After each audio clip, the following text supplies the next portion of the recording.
यो निर्वाचन विशिष्ट प्रकारको छ किनभने तपाईँ हामीलाई थाहा छ र नेपालमा एउटा यस्तो घटना घट्यो र हामीसँग 2/3 बहुमत हुँदा पनि 24 घण्टामा सत्ता उलटपुलट भयो।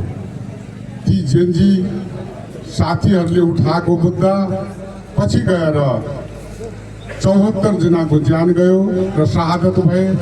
म उहाँहरूलाई हार्दिक श्रद्धाञ्जली पनि व्यक्त गर्न चाहन्छु र उहाँहरूले उठाएको मुद्दा पार्टीका साथीहरूले नेताहरूले बारम्बार पार्टीभित्र मिडियामा राख्दै आएका थिए किनभने सरकार यो सुशासन दिन, न्याय दिन र आर्थिक समृद्धि दिन र युवाहरूलाई विश्वास दिलाउने कुराहरूमा सरकार चुकेकै हो। हाम्रा केही कमी कमजोरी भएकै हो, हाम्रा केही ढङ्ग नपुगेकै हो। त्यो कुरालाई हामीले स्वीकार गर्नै पर्छ। स्वीकार गरेर आगामी दिनमा हामीले आफूलाई सुधार पनि गर्नै पर्छ र त्यस्तै बेला अझ नेपाली काङ्ग्रेसको आन्तरिक हिसाबमा पनि विशेष महाधिवेशन, नियमित महाधिवेशन भनेर पनि केही असहज परिस्थितिको निर्माण भएको यो कुरा हामी खुलासा गर्न चाहन्छौँ। त्यस्तो जटिल परिस्थितिमा विशेष महाधिवेशन भयो, नेतृत्व परिवर्तन भयो, पार्टी फुटिहाल्छ कि भन्ने सबैलाई एउटा भय, त्रास, चिन्ता थियो र हाम्रो पूर्व प्रधानमन्त्री, पूर्व पार्टी सभापति आदरणीय दाजु शेरबहादुर देउवाज्यूले त्यो कुरालाई सहज तरिकाले ग्रहण गर्नुभयो। त्यति मात्रै होइन, उहाँले जेनजी आन्दोलनमा निर्घात रूपमा उहाँका दाम्पत्य जीवनले निर्घात रूपमा पिटाइ पायो तर उहाँले वक्तव्य अपिल गर्दाखेरि कहीँ कुनै ठाउँमा आग्रह, पूर्वाग्रह, कुनै किसिमको आक्रोश व्यक्त गर्नु भएन। उहाँले शालीन तरिकाले शहादत गर्ने 74 जनालाई हार्दिक श्रद्धाञ्जली व्यक्त गरेर देशलाई एउटा शान्ति, अमन, चैन र सही बाटोमा ल्याउन सबैलाई आह्वान गर्नुभयो। कहीँ तिक्तताको कुरा देखिएन। त्यस्तै पार्टीभित्रको असहजतालाई पनि उहाँले सही ढङ्गले ग्रहण गरी पार्टीलाई फुट्नबाट पनि बचाउनु भयो। विधि र विधानले दिएको कुरालाई स्वीकार गर्नुभयो र आज तपाईँ हामीहरूकै सल्लाहका आधारमा नेपाली काङ्ग्रेसले 165 निर्वाचन क्षेत्रमा आफ्नो उम्मेदवारी दिएको थियो। तपाईँ हामीले भनेका थियौँ हामी कसैसँग गठबन्धन गर्दैनौँ तर त्यही कुराको आधारमा 165 निर्वाचन क्षेत्रमा काङ्ग्रेसले यो आफ्नै बुतामा चुनाव लडेको छ। त्यसैले अहिले काङ्ग्रेसका साथीभाइहरूले कति मेहनत गर्नुपर्छ कि काङ्ग्रेस आफ्नै खुट्टामा उभिएको छ। यो निर्वाचनले स्थानीय निर्वाचनलाई पनि प्रभाव पार्छ, प्रदेशको निर्वाचनलाई पनि प्रभाव पार्छ। त्यसैले अब काङ्ग्रेसभित्र अघि सभापतिज्यूले भन्नुभयो काङ्ग्रेस आफैमा रूपान्तरित भएर आएको छ, आफैमा सुधार भएर आएको छ, काङ्ग्रेस एउटा क्लिन भएर आएको छ। आज हामीलाई ती घटनाले पनि सच्याउन बाध्य बनाएको छ। अबको निर्वाचनबाट माननीय मन्त्री भनेर नौकरी खाने हिसाबले जाने होइन। अब जसरी यहाँका युवाहरू पलायन भएका छन् मुलुकबाट, तिनलाई कसरी घर फर्काउने एउटा दीर्घकालीन र अल्पकालीन नीति सरकारले बनाउने हो र रोजगारी र स्वरोजगारीका अवसरहरू कसरी प्राप्त गर्न सकिन्छ, उत्पादन कसरी बढाउन सकिन्छ, सबैलाई घर फर्ने वातावरण कसरी बनाउन सकिन्छ, यीतिर पनि सरकारले लाग्नुपर्ने छ। अब क्रान्ति होइन, अब आन्दोलन होइन, अब यो कुनै राजनीतिक अस्थिरता होइन, अब मुलुक आर्थिक सम्पन्नतातिर, सुशासनतिर, न्यायतिर, शान्तितिर जानु पर्ने कुरा आजको आवश्यकता हो। त्यसैले आज एउटा अर्को कुरा अहिलेका केही नयाँ शक्तिहरू के भन्ने गरेका छन् भने बहुदलीय व्यवस्थामा सबै पार्टी गहना हुन्, सबैलाई हामी सम्मान गर्नुपर्छ, सबै उम्मेदवारलाई पनि हामी सम्मान गर्छौँ, हाम्रो कसैसँग विरोध द्वेष छैन। तर अहिलेका केही आफूलाई नयाँ क्रान्तिकारी बनाउने हुनेले पुराना दल, पुराना नेताहरूबाट केही पनि भएन, केही पनि गरेको छैन भन्छन्। हामीलाई दुःख लाग्छ। म त्यो भाष्यसँग हामी सहमत छैनौँ। हामीले सडक बनायौं, त्यही सडकमा गाडी गुडाएर प्रचार गर्दैछन् तिमीले के बनायौ भन्छ। हामीले स्कुल खोल्यौं, कलेज खोल्यौं, त्यही कलेज र स्कुलमा पढेर तिमीले के गर्यौ भन्छ। हामीले बिजुली विस्तार गर्यौं, त्यसलाई उपभोग गर्छन्, तिमीले के गर्यौ भन्छन्। हस्पिटलहरू बनायौं, अन्य विकासका कुराहरू गर्यौं, तिमीले के गर्यौ भन्छन्। त कमसे कम गरी आज 65 वडामा सडकका सञ्जाल छन्। डोटी जिल्लामा 65 वटा वडा छन्, सबै ठाउँ सडक जञ्जाल छ। करिब करिब 80-90% मा बिजुली विस्तार भएको छ, 15-20% मात्र बाँकी छ बिजुली केही टोल र गाउँमा पुर्याउन। त्यस्तै किसिमले हरेक गाउँपालिकामा हस्पिटलहरू निर्माण भइराखेका छन्। त्यसैले गर्दाखेरि विकासका कुराहरू अघि बढिराखेका छन्। अनि केही भएन भने उहाँहरूले के भन्नु पर्यो, हामी सल्लाह दिन्छौँ, यति काम त भएको रहेछ, अब हामी सरकारमा आयो भने 5 वर्षभित्र यो हाम्रो रोड म्याप हो भनेर देखाउनु पर्यो नि त। कहीँ रोड म्याप, यो पनि भएन त्यो पनि भएन। रोड म्याप के हो त? हामी उनको रोड म्याप जान्न चाहन्छौँ। आज गगन कुमार थापा एउटा 50 वर्षभन्दा मुनिको एउटा युवा नेपाली काङ्ग्रेस जस्तो गौरवमय पार्टीको सभापति हुनुहुन्छ। उहाँले नेतृत्व लिनुभएको छ। उहाँले 5 वर्षभित्र नेपाली काङ्ग्रेसको सरकार आफ्नो नेतृत्वमा भयो भने यो काम गर्छु भनेर आफ्नो रोड म्याप तयार गर्नु भएको छ। भिजन छ, मिसन छ हाम्रो नेतृत्वसँग।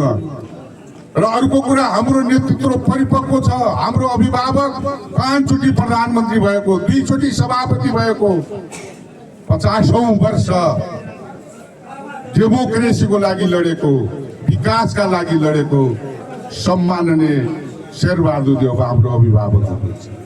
हामी त्यो परिपक्व अभिभावकको समीपमा बसेर चुनाव लड्दैछौँ। त्यो सौभाग्य हामीले पाएका छौँ।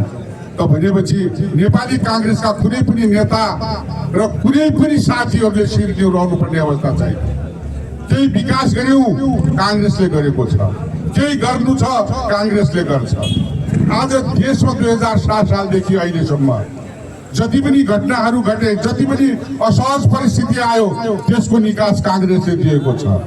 आज हामी डोटी जिल्लामा चुनाव जित्नका लागि जे पाए त्यही बोल्ने, गैर जिम्मेवारी कुरा गर्ने पक्षमा हामी छैनौँ। हामीले राज्यको हैसियत पनि देखेका छौँ र हामी कति गर्न सक्छौँ त्यो पनि हामीलाई थाहा छ।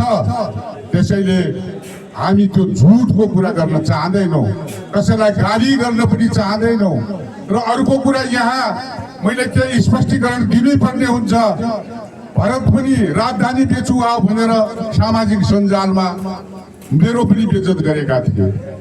म भन्न चाहन्छु, त्यो लेख्ने मान्छेलाई पनि म भन्न चाहन्छु, भरत खड्का 53 जना सांसदको बिचमा एक्लो मान्छे हुँ।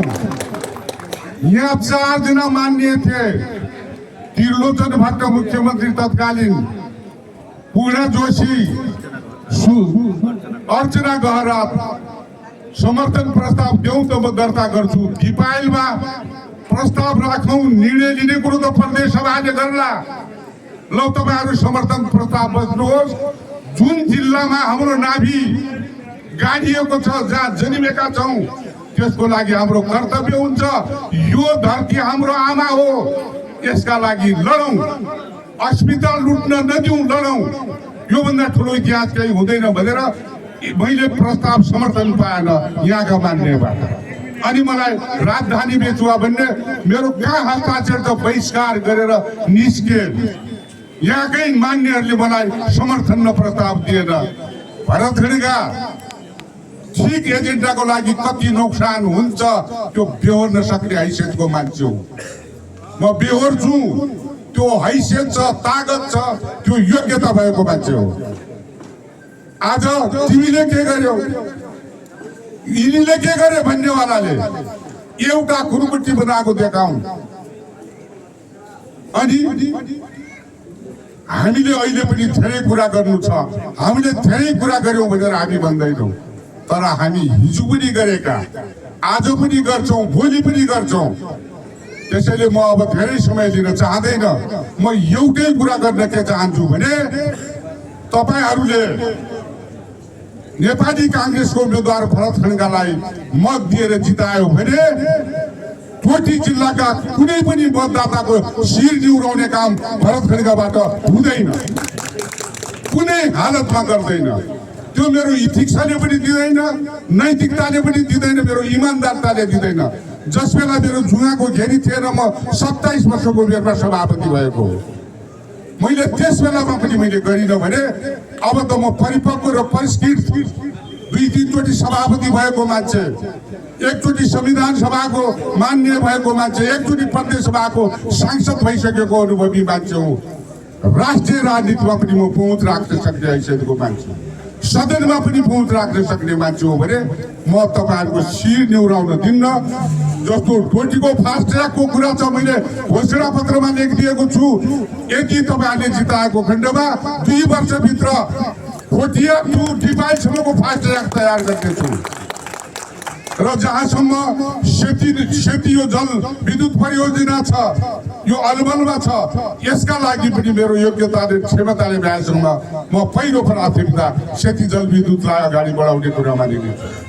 र जहाँसम्म सहजपुर मोक्तान पनि 2044 सालमा मैले शिलान्यास गरेर अगाडि बढाएको सडक हो।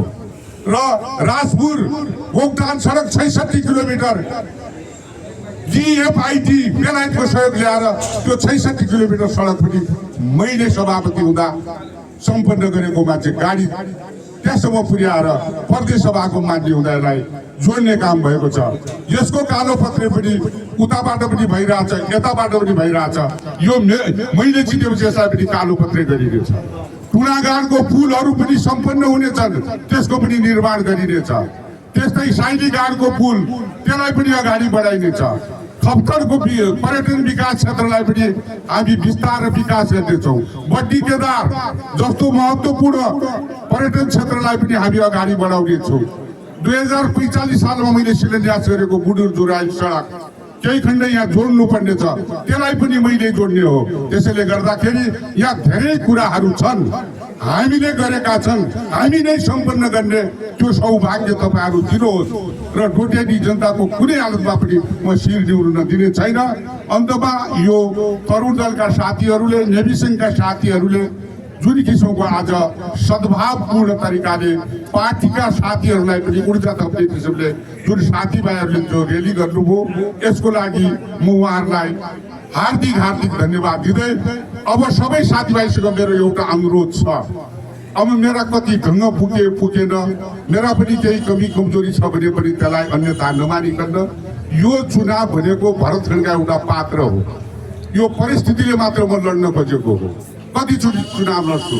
त्यसैले गर्दा अब हामी सबै काङ्ग्रेस चुनाव लडेका हौँ, सभापतिजीले भनिसक्यो। एक ढिक्का भएर यो हार व्यक्तिको होइन, पार्टीको हुन सक्छ। अनुकूल परिस्थिति छ, तपाईँको उम्मेदवारलाई दाग लागेको छैन। एउटा मात्र दाग कुनै प्रकारको कसैले देखायो भने राजनीति अन्त्य गरेर हिँड्ने हैसियत पनि छ। म त्यो खालको पनि मान्छे।